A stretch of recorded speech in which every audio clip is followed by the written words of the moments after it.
ನಮಸ್ಕಾರ. ಉತ್ತರ ಕರ್ನಾಟಕ ನ್ಯೂಸ್ನ ಪ್ರೈಮ್ ಟೈಮ್ಗೆ ಸ್ವಾಗತ. ನಾನು ಹನುಮಂತೇಶ್. ಆತ್ಮೀಯ ವೀಕ್ಷಕರೇ, ನಿಮಗೆ ದಿನ ಬಳಕೆ ವಸ್ತುಗಳು ಬೇಕಂದ್ರೆ ನೀವು ನೇರವಾಗಿ ಕಿರಾಣಾ ಸ್ಟೋರ್ಗೆ ಹೋಗಿ ಅಲ್ಲಿಂದ ನಿಮ್ಮ ದಿನ ಬಳಕೆಗೆ ಬೇಕಾಗುವಂಥ ಸಾಬೂನು, ಕಿರಾಣ ಯಾವುದೇ ಒಂದು ಪದಾರ್ಥಗಳನ್ನು ತಗೋಬಹುದು. ನಿಮಗೆ ಮೆಡಿಸಿನ್ಸ್ಗಳು ಬೇಕಂದ್ರೆ ನೀವು ಮೆಡಿಕಲ್ ಸ್ಟೋರ್ಗಳಿಗೆ ಹೋಗಿ ತಗೊಂಡು ಬರಬಹುದು. ಅದೇ ರೀತಿ ನಿಮ್ಮ ವಿದ್ಯಾಭ್ಯಾಸಕ್ಕೆ ಸಂಬಂಧಿಸಿದಂಥ ನೋಟ್ಬುಕ್ಕು, ಪೆನ್ನು ಇವುಗಳು ಬೇಕಾದರೆ ಜನರಲ್ ಸ್ಟೋರ್ ಅಥವಾ ಬುಕ್ ಸ್ಟಾಲ್ಗಳಿಗೆ ಹೋಗಿ ತಗೊಂಡು ಬರಬಹುದು. ಇನ್ನೂ ಹೊರತಾಗಿಯೂ ಕೂಡ ರೈತರ ಬೆಳೆಗೆ ಬಿತ್ತನೆಗೆ ಬೇಕಾದಂಥ ಬೀಜಗಳು, ಫರ್ಟಿಲೈಸರ್ಗಳು ಬೇಕಂದ್ರೆ ಈ ಫರ್ಟಿಲೈಸರ್ ಶಾಪ್ಗಳಿಗೆ ಹೋಗಿ ತಗೊಂಡು ಬರಬಹುದು. ಆದರೆ ಬೀದರ್ನ ಜನರೇ, ನಿಮಗೆ ಮದ್ಯ ಬೇಕು, ಸರಾಯಿ ಬೇಕು ಅಥವಾ ಲಿಕ್ಕರ್ ಬೇಕು ಅಂದ್ರೆ ನೀವು ಎಲ್ಲಿಗೂ ಹೋಗಬೇಕಾದಂತ ಅವಶ್ಯಕತೆ ಇನ್ನು ಮುಂದೆ ಇಲ್ಲವೇ ಇಲ್ಲ. ಯಾಕೆ ಈ ಮಾತನ್ನ ಹೇಳ್ತಾ ಇದ್ದೀನಿ? ಯಾಕಂದ್ರೆ ಮೊದಲು ನಿಮಗೆ ಏನಾದ್ರೂ ಮದ್ಯ ಅಥವಾ ಲಿಕ್ಕರ್ ಬೇಕಿದ್ರೆ ನೀವು ವೈನ್ ಸ್ಟೋರ್ಗಳಿಗೆ ಹೋಗಬೇಕಿತ್ತು ಅಥವಾ MSILಗೆ ಹೋಗಬೇಕಾಗಿತ್ತು. ಆದರೆ ಇನ್ನು ಮುಂದೆ ಆ ಟೆನ್ಷನ್ ಅನ್ನ ನಿಮಗಿಲ್ಲದ ಹಾಗೆ ಮಾಡಿದ್ದಾರೆ ಬೀದರ್ ಜಿಲ್ಲೆಯ ಅಬಕಾರಿ ಅಧಿಕಾರಿಗಳು. ಯಾಕಂದ್ರೆ ಇವತ್ತು ಬೀದರ್ ಸುತ್ತಮುತ್ತಲಿನ ಊರುಗಳಲ್ಲಿ ಅಕ್ರಮವಾಗಿ, ಸುಲಭವಾಗಿ ನಿಮಗೆ ಪಾನ್ ಶಾಪ್ಗಳಲ್ಲಿ, ಕಿರಾಣ ಅಂಗಡಿಗಳಲ್ಲಿ, ಇದರ ಜೊತೆಗೆ ಹೊಟ್ಟೆಗೆ ಅನ್ನ ತಿನ್ಲಿಕ್ಕೆ ಹೋಗ್ತೀವೋ ದಾಬಾಗಳಲ್ಲಿಯೂ ಕೂಡ ನಿಮಗೆ ಅಲ್ಲಿ ಮದ್ಯ ಸಿಗುತ್ತೆ, ಲಿಕ್ಕರ್ ಸಿಗುತ್ತೆ.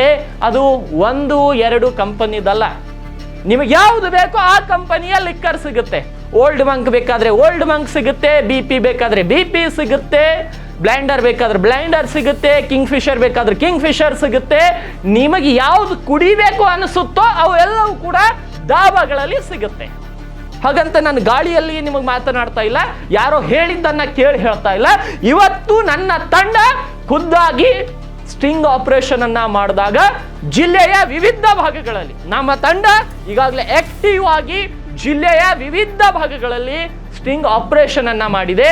ಇದರ ಫಲಿತಾಂಶ ಅಲ್ಲೆಲ್ಲವೂ ಕೂಡ ಬಯಲಿಗೆ ಬಂದಿದ್ದೇನು ಅಂತ ಒಂದೇ ವಿಷಯ, ಕುಟುಂಬದ ಜೊತೆಗೆ ನಾವೇನು ಊಟ ಮಾಡ್ಲಿಕ್ಕೆ ಹೋಗ್ತೀವೋ ಊಟ ಮಾಡ್ಲಿಕ್ಕೆ ಹೋಗುವಂತ ದಾಬಾಗಳಲ್ಲಿಯೂ ಕೂಡ ನಮಗೆ ಮದ್ಯ ಸಿಗುತ್ತೆ, ಅಂದ್ರೆ ಲಿಕ್ಕರ್ ಸಿಗುತ್ತೆ, ಸರಾಯಿ ಸಿಗುತ್ತೆ. ನೋಡಿ ಎಂತಹ ವ್ಯವಸ್ಥೆ ಕಲ್ಪಿಸ್ಕೊಟ್ಟಿದ್ದಾರೆ ಅಬಕಾರಿ ಇಲಾಖೆ ಅಧಿಕಾರಿಗಳು.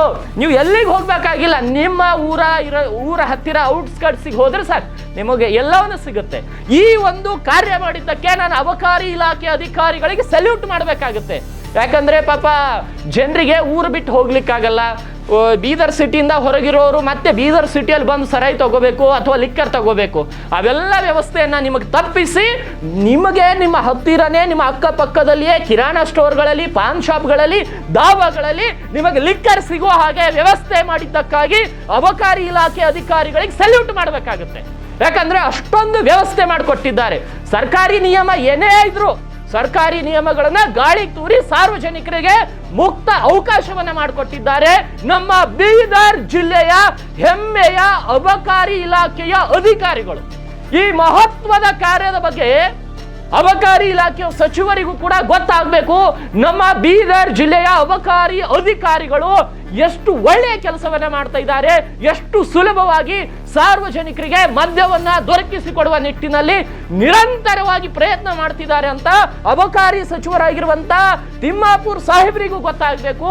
ಇವರಿಗೆ ಒಂದು ಸಲ ಕರೆದು ನೀವೆಲ್ಲರೂ ಸನ್ಮಾನ ಮಾಡಬೇಕು ನಿಮ್ಮ ಇಲಾಖೆ ಅಧಿಕಾರಿಗಳು. ಯಾಕಂದ್ರೆ ಇಷ್ಟೊಂದು ಸುಲಭವಾಗಿ, ಇಷ್ಟೊಂದು ಆರಾಮವಾಗಿ ಸಾರ್ವಜನಿಕರಿಗೆ ಮದ್ಯವನ್ನ ದೊರಕಿಸಿಕೊಡುವಂತ ಕೀರ್ತಿ ನಮ್ಮ ಬೀದರ್ ಜಿಲ್ಲೆಯ ಅಬಕಾರಿ ಇಲಾಖೆ ಅಧಿಕಾರಿಗಳಿಗೆ ಸಲ್ಲುತ್ತೆ.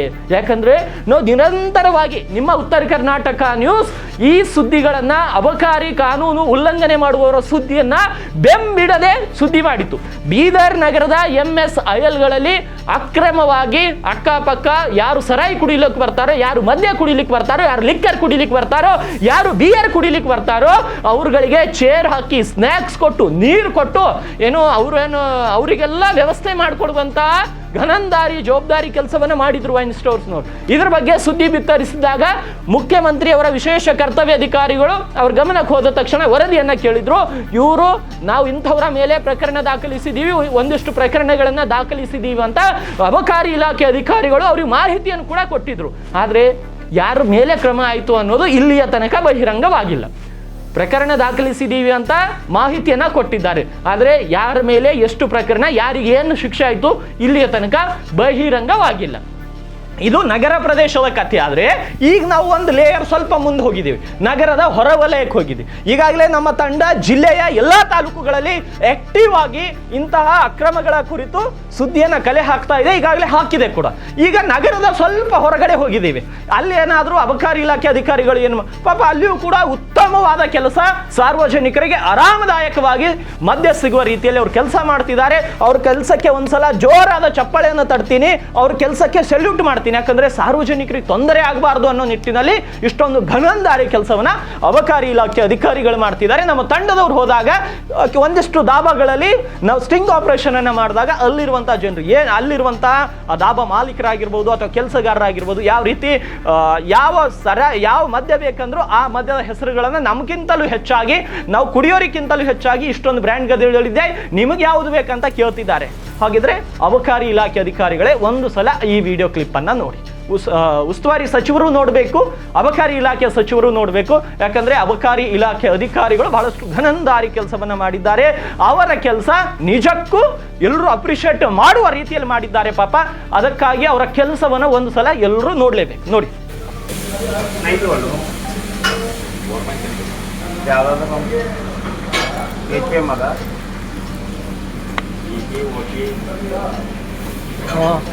APM ಇಲ್ಲ, ಯಾವ್ದಾದ್ರು ಮತ್ತೆ ಜಿಪೇ ತಗೋರಿ, ಯಾವ್ದಾದ್ರು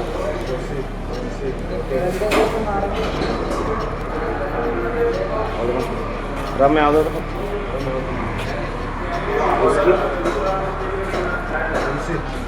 APM ಇಲ್ಲ, APM MC ಕೊಡ್ 9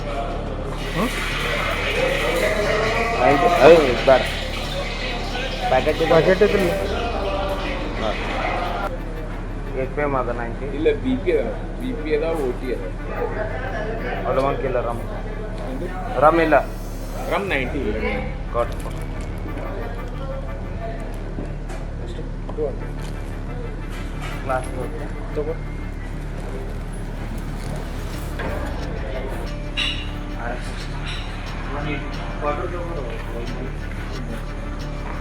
ನೋಡಿದ್ರಲ್ಲ, ನಮ್ಮ ಅಬಕಾರಿ ಇಲಾಖೆಯವರ ಸಹಯೋಗದೊಂದಿಗೆ, ಅಬಕಾರಿ ಇಲಾಖೆಯವರ ಬೆಂಬಲದೊಂದಿಗೆ, ಅಬಕಾರಿ ಇಲಾಖೆಯವರ ಸಹಕಾರ, ಸಂಯೋಗ ಮತ್ತು ಬೆಂಬಲದೊಂದಿಗೆ ಎಲ್ಲಿ ಬೇಕಾದ್ರಲ್ಲಿ ನಿಮಗೆ ಅಕ್ರಮವಾಗಿ ಮದ್ಯ ಸಿಗುತ್ತೆ, ಲಿಕ್ಕರ್ ಸಿಗುತ್ತೆ, ಬಿಯರ್ ಸಿಗುತ್ತೆ, ಓಲ್ಡ್ ಬಂಕ್ ಸಿಗುತ್ತೆ, MC ಸಿಗುತ್ತೆ, ಬ್ಲ್ಯಾಂಡರ್ ಸಿಗುತ್ತೆ, ಏನ್ ಬೇಕಾದ್ರೂ, ಬಡ್ವೈಸರ್ ಬೇಕಾದ್ರೂ ಬಡ್ವೈಸರ್ ಸಿಗುತ್ತೆ, ಬುಲೆಟ್ ಬೇಕಾದ್ರೂ ಬುಲೆಟ್ ಸಿಗುತ್ತೆ, ಪವರ್ ಕೂಲ್ ಬೇಕಾದ್ರೆ ಪವರ್ ಕೂಲ್ ಸಿಗುತ್ತೆ.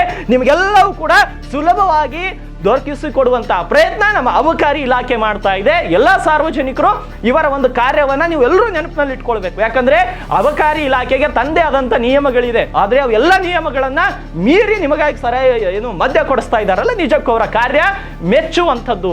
ಸರ್ಕಾರ ಬೊಕ್ಕಸಕ್ಕೆ ಎಷ್ಟೇ ಲಾಸ್ ಆಗ್ಲಿ ಸಮಸ್ಯೆ ಇಲ್ಲ, ಸರ್ಕಾರದ ಕಾನೂನು ಹಳ್ಳ ಹಿಡಿದು ಹೋಗ್ಲಿ ಅವ್ರಿಗೆ ಏನೂ ತೊಂದರೆ ಇಲ್ಲ, ಸರ್ಕಾರದ ಅಬಕಾರಿ ನಿಯಮಗಳನ್ನ ಉಲ್ಲಂಘನೆ ಆಗ್ಲಿ ಅವ್ರಿಗೆ ಏನೂ ತೊಂದರೆ ಇಲ್ಲ. ಯಾಕಂದ್ರೆ ಅವರಿಗೆ ನಿಯಮ ಉಲ್ಲಂಘನೆ ಆದ್ರೂ ಏನಾಗಲ್ಲ, ಅವ್ರಿಗೆ ಕರೆಕ್ಟಾಗಿ ಮಾಮೂಲು ಬಂದ್ರೆ ಸಾಕು. ಆ ನಿಯಮಗಳ ಗಾಳಿಯಲ್ಲಿ ತೂರು ಹೋದ್ರೂ ಅವ್ರಿಗೆ ಸಮಸ್ಯೆ ಇಲ್ಲ, ನಿಯಮಗಳ ಉಲ್ಲಂಘನೆ ಆದ್ರೂ ಸಮಸ್ಯೆ ಇಲ್ಲ. ಅವ್ರಿಗೆ ಬೇಕಾಗಿರೋದು ಒಂದಿಷ್ಟೇ, ನಮಗೆ ಮಾಮೂಲು ಕರೆಕ್ಟ್ ಟೈಮಿಗೆ ಬಂದ್ರೆ ಸಾಕು ಅನ್ನೋ ಲೆಕ್ಕದಲ್ಲಿ ಅಬಕಾರಿ ಇಲಾಖೆ ಅಧಿಕಾರಿಗಳು ಇದ್ದಾರೆ. ಇದು ಬೀದರ್ ನಗರದ ಹೊರವಲಯದ ಪರಿಸ್ಥಿತಿ.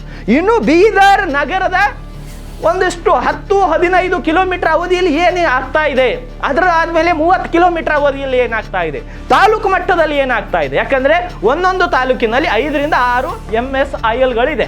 ಆ MSILಗಳಲ್ಲಿ ಎಷ್ಟು ಏನು ಮದ್ಯ ಸಿಗುತ್ತೋ ಅದಕ್ಕಿಂತಲೂ ಹೆಚ್ಚಾದ ಮದ್ಯವನ್ನ ಔರಾದ ತಾಲೂಕಿನ ಒಂದಿಷ್ಟು ಹಳ್ಳಿಗಳಲ್ಲಿ ಸಿಗ್ತಾ ಇದೆ, ಒಂದಿಷ್ಟು ಹೋಬಳಿ ಕ್ಷೇತ್ರಗಳಲ್ಲಿ ಸಿಗ್ತಾ ಇದೆ.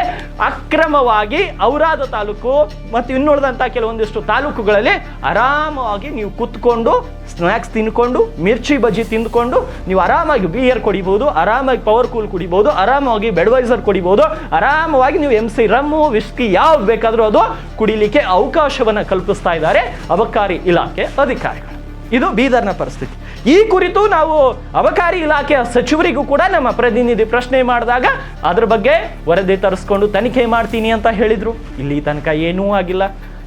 ಅಬಕಾರಿ DC ಅವ್ರು ಹೇಳಿದ್ರು ಕ್ರಮ ಜರುಗಿಸ್ತೀವಿ ಅಂತ. ಪಾಪ ಅವರ ಆ ಕ್ರಮ ಜರುಗಿಸುವಂತಹ ಆ ಒಂದು ಕ್ರಮ ಏನಿದೆಯೋ ಅದು ಬಹಳಷ್ಟು ದೊಡ್ಡದಿರಬಹುದು. ಪಾಪ ಇಲ್ಲಿ ತನಕ ಕ್ರಮ ಆಗಿಲ್ಲ ಅಂದರೆ ಅವರು ಯಾಕೆ ಸೈಲೆಂಟ್ ಆಗಿದ್ದಾರೋ ನಮಗೂ ಕೂಡ ಗೊತ್ತಾಗ್ತಾ ಇಲ್ಲ.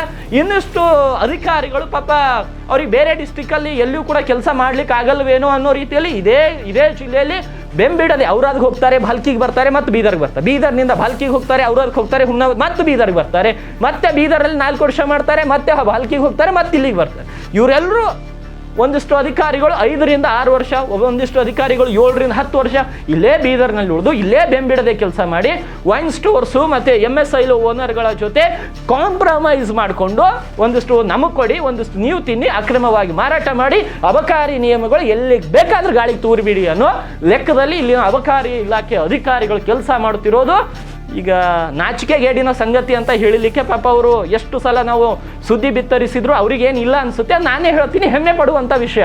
ಅಬಕಾರಿ ಇಲಾಖೆ ಸಚಿವರು ಹೆಮ್ಮೆ ಪಡುವಂಥ ವಿಷಯ ಇದು. ಯಾಕಂದರೆ ಎಲ್ಲ ಕಾನೂನುಗಳನ್ನು ಗಾಳಿಗೆ ತೂರಿದ್ರು ಕೂಡ ನೀವು ಸುಮ್ಮನೆ ಇದ್ದೀರಲ್ಲ, ಅಬಕಾರಿ ಇಲಾಖೆಯ ಕುರಿತು ನಾವು ಹೆಮ್ಮೆ ಪಡ್ತಾ ಇದ್ದೀವಿ. ಯಾಕಂದರೆ ಅಬಕಾರಿ ಇಲಾಖೆ ಅಂದರೆ ಕಾನೂನು ಸುವ್ಯವಸ್ಥೆ ಕಾಪಾಡಿಕೊಂಡು ಅಕ್ರಮವಾಗಿ ಎಲ್ಲಿಯೂ ಕೂಡ ಮಾರಾಟವಾಗದೆ ಸರಗವಾಗಿ ನಿಯಮವಾಗಿ ಮಾರಾಟ ಮಾಡ್ಲಿಕ್ಕಂತಾನೆ ಆ ಇಲಾಖೆಯನ್ನು ರೂಪಿಸಿದ್ದು. ಆದರೆ ಆ ಇಲಾಖೆನೇ ಗಾಳಿಗೆ ಬಂದಂತೆ ಎಲ್ಲ ಕಾನೂನುಗಳನ್ನು ತೂರಿ ಎಲ್ಲಿ ಬೇಕಾದ್ರಲ್ಲಿ ಅಕ್ರಮ ಮದ್ಯ ಮಾರಾಟಕ್ಕೆ ಅವಕಾಶ ಕಲ್ಪಿಸಿ ಮಾಮೂಲನ್ನು ತಗೊಂಡು ಮೌನವಾಗಿದ್ದೀರಲ್ಲ, ನಿಮಗೆ ಈ ರಾಜ್ಯದ ಜನರ ಪರವಾಗಿ ಧನ್ಯವಾದಗಳನ್ನು ಅರ್ಪಿಸ್ತೀವಿ.